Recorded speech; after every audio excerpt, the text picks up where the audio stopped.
Hi everybody, welcome to Jump In and Dive with me. I'm Marissa and I'm a PADI Master Scuba Diver. Today I'm gearing up for my dive trip to Roatan, Honduras.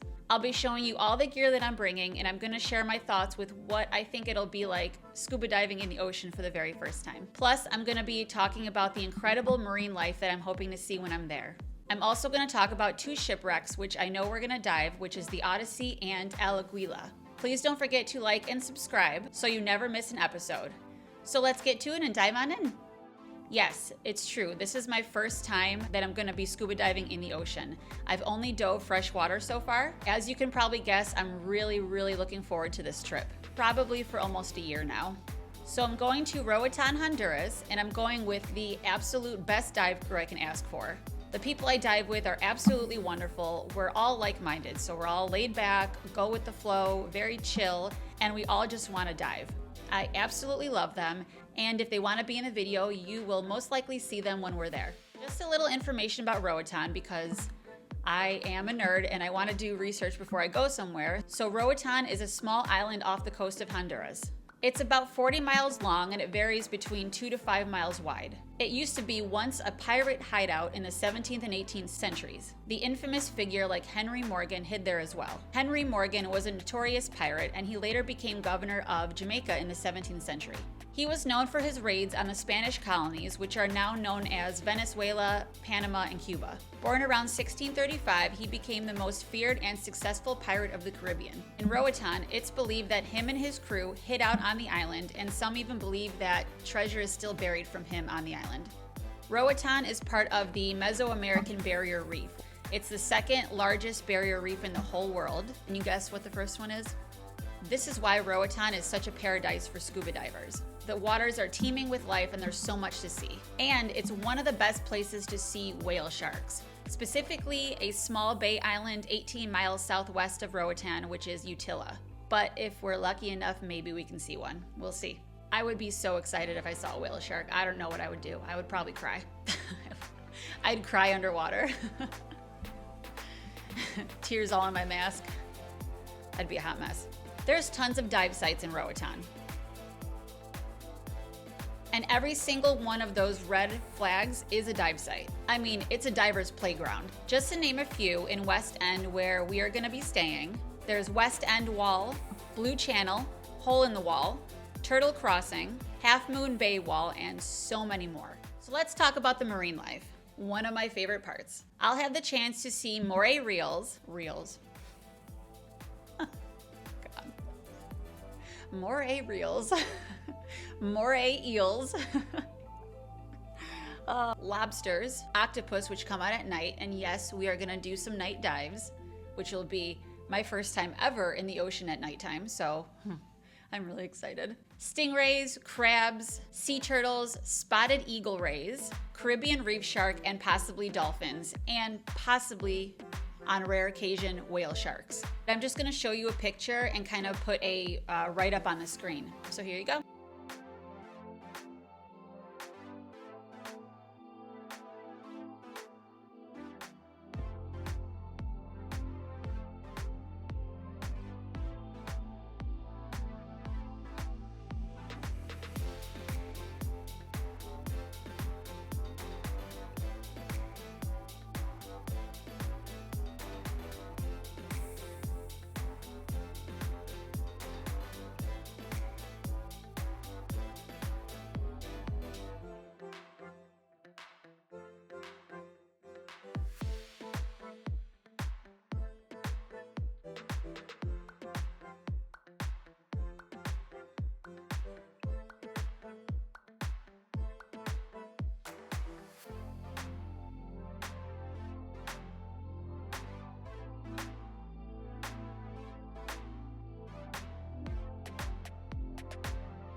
I will be happy to see any of them.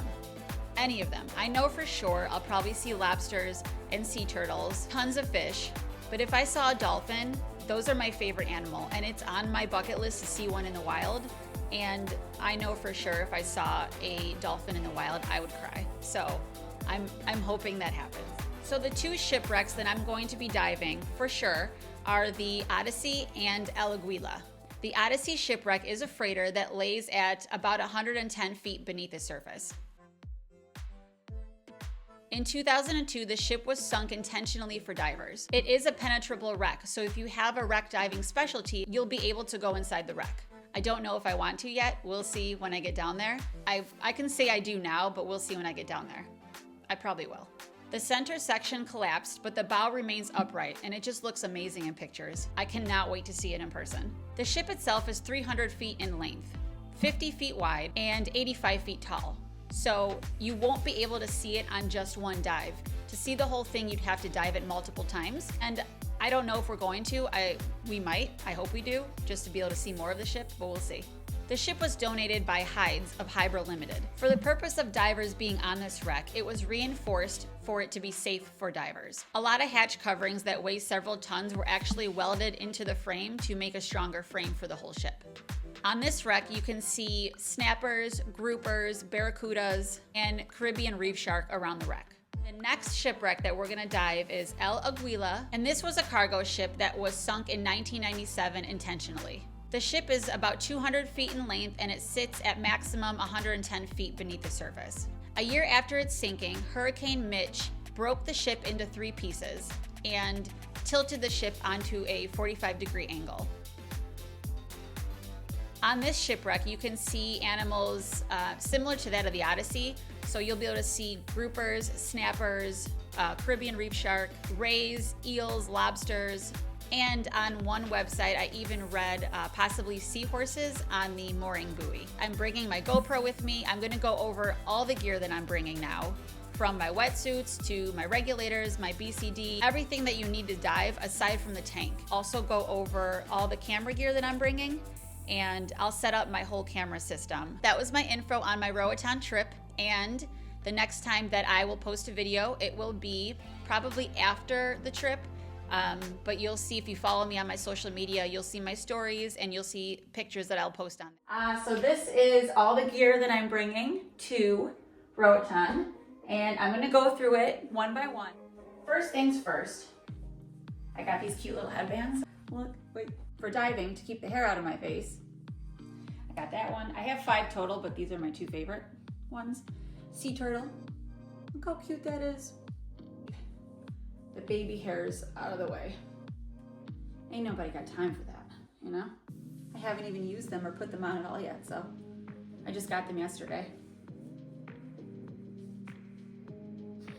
I am bringing my dive computer. You never go on a dive without this. You absolutely need this.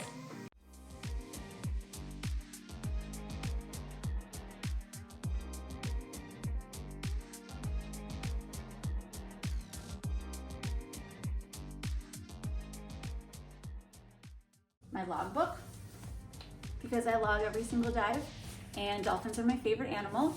And that would be really cool if I can see one there, but we'll see. I have my 30-liter dry bag because I'm gonna bring this on the boat with me. And if anyone has stuff they wanna bring and they don't wanna get it wet, that's what this is for. That comes in handy. So we got my mask. I'm also gonna bring my defogger, which is a mixture of baby oil and water, which works beautifully. This is my BCD, stands for Buoyancy Control Device. This is gonna help with your buoyancy underwater, because you want to be neutrally buoyant. So you want to be underwater and you don't want to sink and you don't want to shoot up to the top because you're too buoyant. So this is going to keep you neutrally buoyant. You're not too heavy, you're not too light. You're just right. So this goes on like this. These are the weight pockets. You put weights in there to help you sink. And in case of an emergency situation, you can just, if you have to drop weights, they're clips, you just boop, and literally drop them. So pretend I have a tank on. This is going to be hooked up to the tank.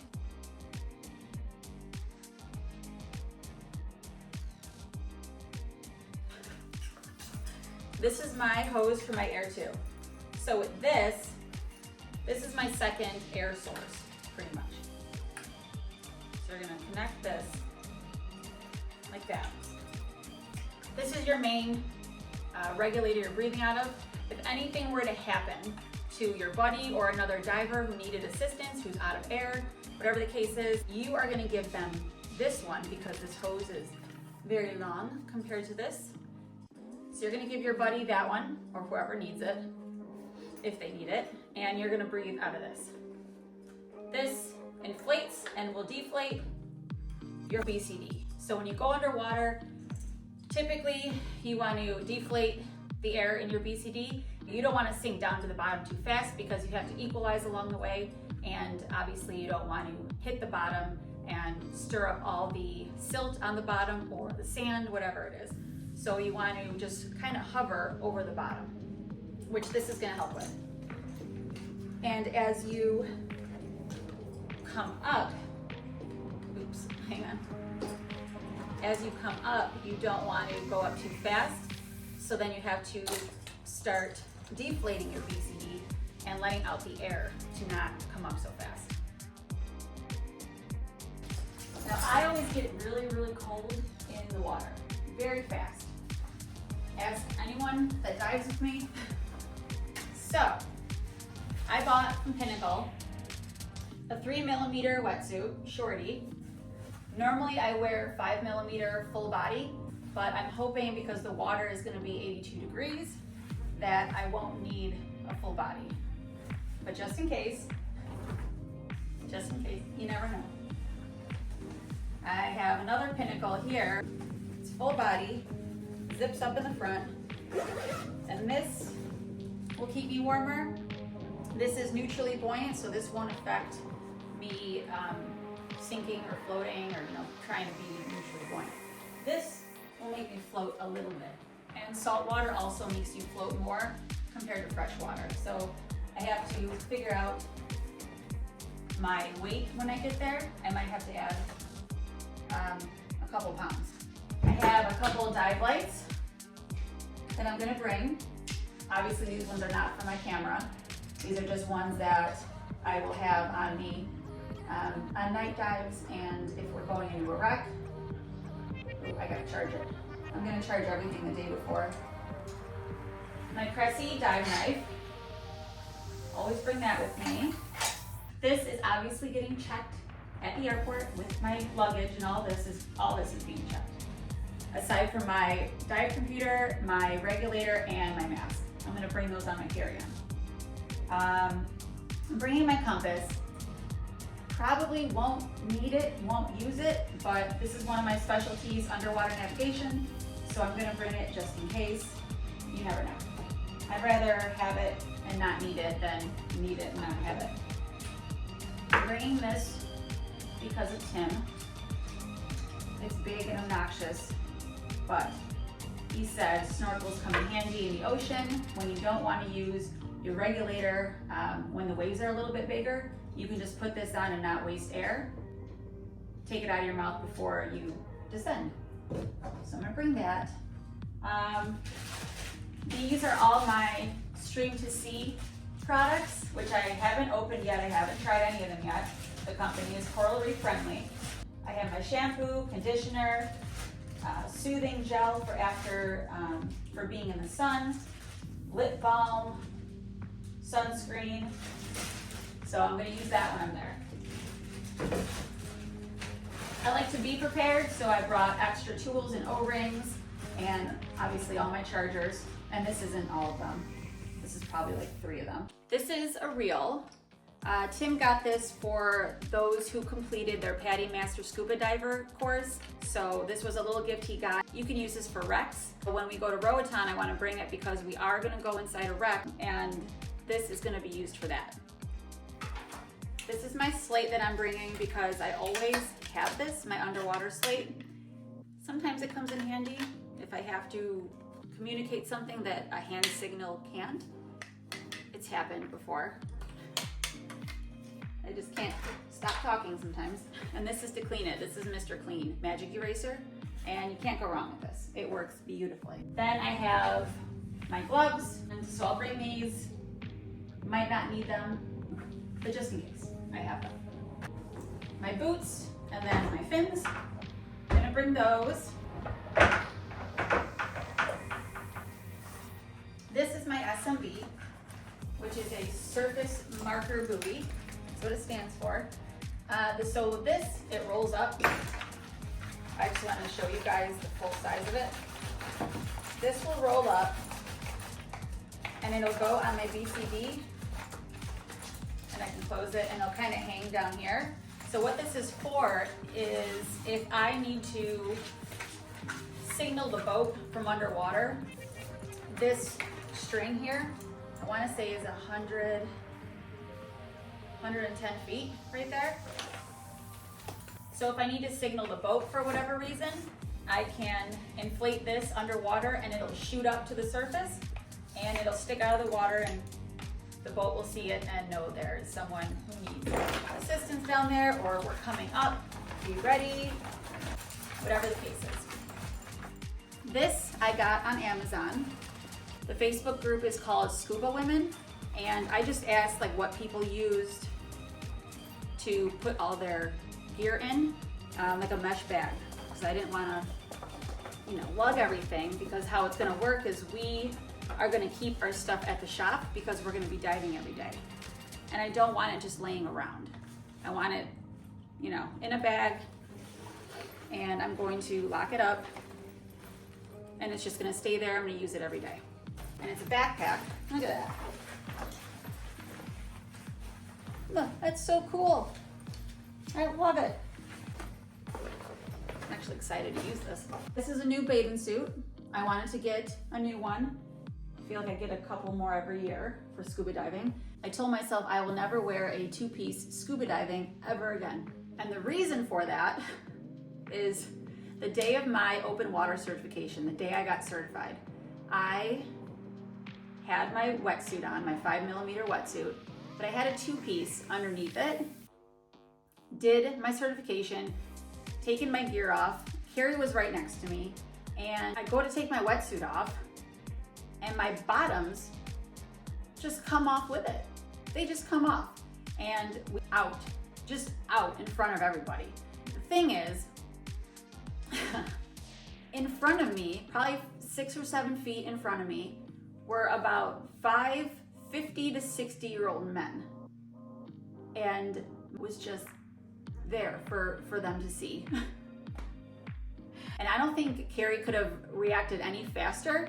She was on me in 0.2 seconds with a towel, because I screamed. I said, oh my God. And I don't know if the guys saw me. I don't know who saw me. And if they did, I don't think they would say anything, but I was traumatized. And from that day on, I told myself I would never wear a two-piece ever again scuba diving. So I buy one pieces, and that's that. It's never gonna change. I was traumatized. So that's pretty much it. And I leave in 4 days, and I'm so excited. I'm gonna miss my kids. I told them this is gonna be the longest that I've been away from them and the farthest that I've been away from them. So, I'm gonna cry Monday night. I just know it. That was it, and we'll see you in Roatan. Bye. Now I have to put all this stuff away. It's gonna be 85 degrees there, guys. If I can't be warm in that, something's wrong with me. That's not the only reason that something's wrong with me. I mean, look what I'm doing. Look what I'm doing. Okay, why I still have my BCD on, I really don't know. What is that, ASMR? Look it up. You'll know what I mean. If only my husband can see me now. He'd be so proud. Or concerned. I got lots of cool stuff on here. Just in case. For my fins, keep them hooked on so I don't have to hold them when I'm getting in the water. but we're gonna be going off the boat, so we might not even need this. All sorts of fun stuff, just in case I need it. This is a good look for me. It's just like massive duck lips. What the heck? What the heck? Let's go Roatan. What's wrong with me? Oh my gosh.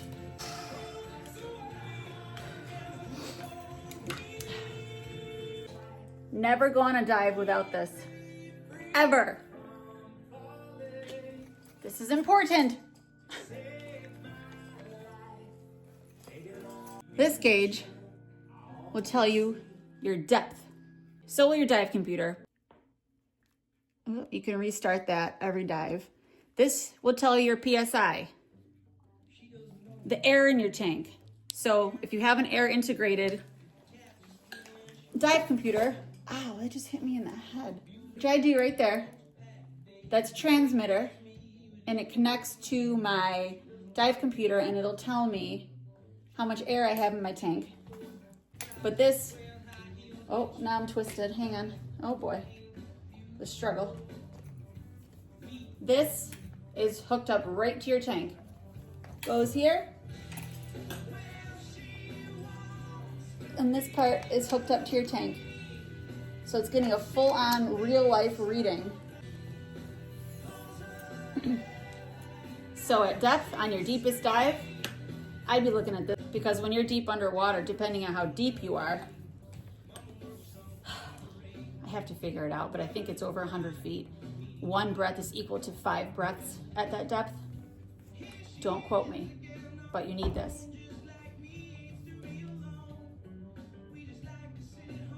Anyway, we'll see you in Roatan. Toodles! I'm just gonna swim there in the Gulf of America. That's how I'm gonna get there.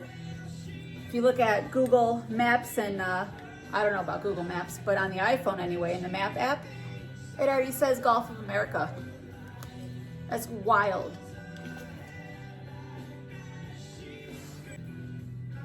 Yeah.